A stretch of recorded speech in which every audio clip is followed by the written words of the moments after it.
Well, I was born at Point Pearce in 1930, so I went to school there for a little while before I came to the city, and I came to the same street I'm living in now.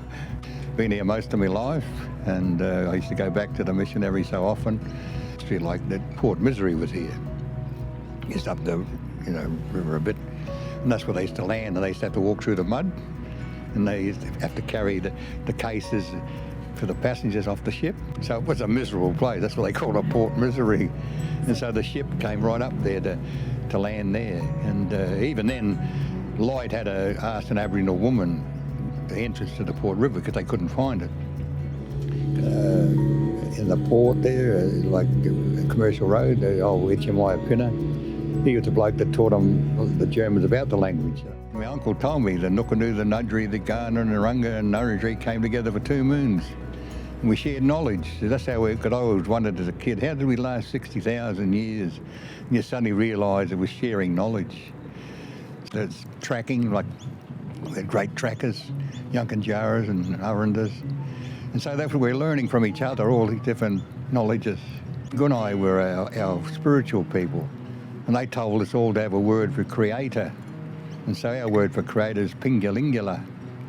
And so every group in the country has a word for creators. And not only that, the language is full of concepts, and that every language group's got a concept that no one else has, which is a gift. And you say, what a lovely thing that is, to think that everyone has a gift with their language. Yes, so I'll give you what I'm talking about is that if I looked at a group of trees, I'd say, we're an Indi, it's becoming a forest, it's transformed into a forest. And so that's what language is about, teaches you concepts and about different ideas. And so we had sign languages. And I think that was the real connector.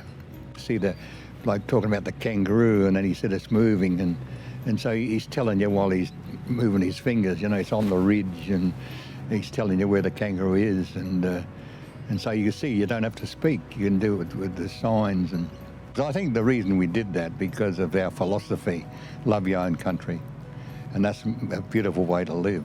When we ran conference, we got all people together and we shared with each other, and so in the end we could say, Nutta Nudlu, Kamunka, Yarrakumanendi.